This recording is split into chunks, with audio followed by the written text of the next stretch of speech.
Assalamualaikum warahmatullahi wabarakatuh. Selamat pagi soli-solihah. Gimana kabar kalian? Semoga kalian dan keluarga senantiasa diberikan kesehatan oleh Allah Subhanahu wa Ta'ala. Jumpa lagi dengan pelajaran Al-Islam pada kesempatan pagi hari ini bersama Ustazah Hani. Pagi ini kita masih melanjutkan materi minggu lalu, yaitu mari belajar surat Al-Falaq. Kalau minggu lalu kita sudah belajar menulis surat Al-Falaq dan menghafalnya, pada pagi hari ini kita akan belajar tentang makna surat Al-Falaq dan tajwid yang terdapat dalam surat Al-Falaq, khususnya bacaan qalqalah. Baik, kita langsung saja ke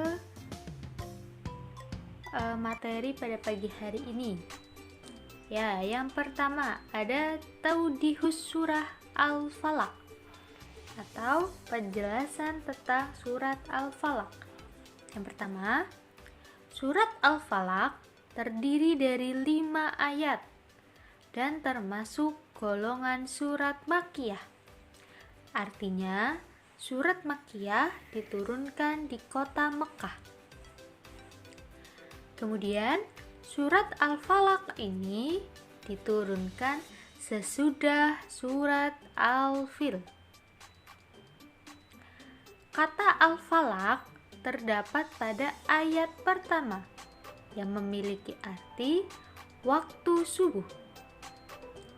Kemudian, surat Al-Falaq berisi perintah agar kita berlindung kepada Allah dari segala macam kejahatan.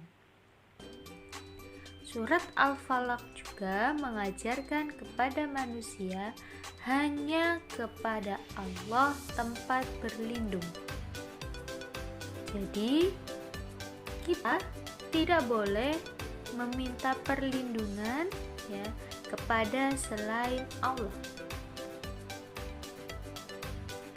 Lanjutkan. Sedangkan pada An-Nas biasanya kan surat Al-Falaq itu pasangannya dengan surat As ya. Kalau tadi surat Al-Falaq itu berisi perintah untuk meminta perlindungan kepada Allah dari segala macam kejahatan, berarti semua jenis kejahatan. Tapi kalau surat An-Nas memerintahkan untuk memohon perlindungan kepada Allah dari jin dan manusia. Terakhir, surat Al-Falaq dan An-Nas disunahkan dibaca kalau kita dalam perjalanan. Jadi kalau Ananda sekalian mau berpergian, selain membaca doa keluar rumah, membaca doa naik kendaraan, ketika memang perginya naik kendaraan, dibaca juga surat Al-Falaq dan An-Nas, supaya Allah melindungi kita selama perjalanan, dari berangkat hingga pulang.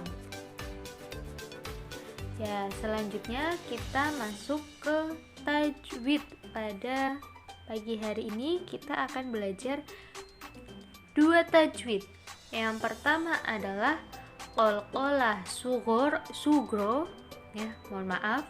qalqalah sugro. Yang kedua ada qalqalah kubro. Sugro artinya kecil. Kemudian kalau kubro artinya besar. Sugro kecil, kubro besar, ya, itu. Yuk, kita masuk ke penjelasannya. Qalqalah sugro atau qalqalah kecil, apabila ada huruf atau salah satu huruf qalqalah bertanda sukun atau mati di tengah kata atau kalimat. Jadi qalqalah sugro ini tempatnya atau letaknya ada di tengah-tengah. Nah, pantulan yang ditimbulkan lebih ringan ya. Jadi huruf qalqalahnya, nanti ada huruf qalqalah, nanti Ustazah di slide berikutnya ada penjelasan huruf qalqalah. Jadi salah satu huruf qalqalah itu ada di tengah-tengah. Kemudian pantulannya ringan. Kemudian kalau qalqalah kubro atau qalqalah besar, itu apabila salah satu huruf qalqalah terletaknya di akhir kata atau kalimat, atau biasanya kita kenal dengan waqaf ya. Di akhiran itu biasanya berharokat hidup tapi dibacanya mati karena di akhir kalimat atau waqaf. Jadi huruf hidup yang dimatikan. Nah, pantulan yang ditimbulkan lebih berat dan kuat daripada qalqalah yang sughro atau yang berada di tengah-tengah tadi. Kemudian jika di akhir tasydid, nah waktu waqaf itu ada tasydidnya. Tasydid itu kayak ada huruf W kecil di atas huruf. Nah, itu cara membacanya, hurufnya dibaca double ya. Nah, dibaca dengan menekan huruf dan memantulkannya lebih kuat daripada yang tidak bertasydid. Nah, terus huruf qalqalah itu ada apa aja, Us? Kita lanjut.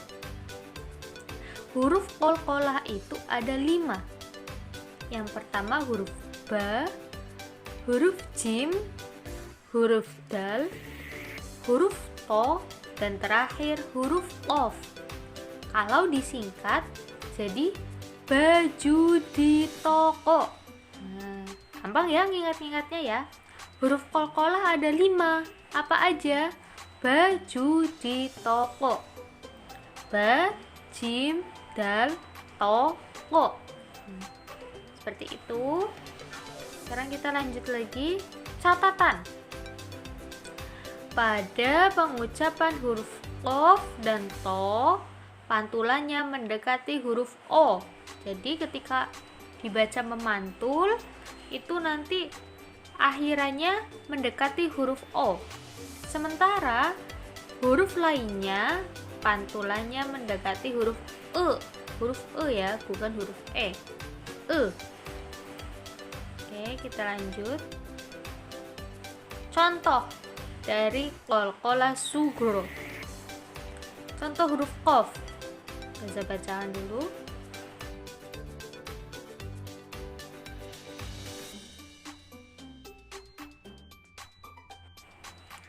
Khalaqtani min nar. Mohon maaf, itu tulisannya ternyata keliru. Ustazah kasih contoh lagi. Khalaqtani min nar. Sekali lagi ya. Khalaqtani min nar. Ini ada huruf qaf ya. Huruf qafnya itu dibaca mendekati o. Kemudian kita lanjut ke huruf jim.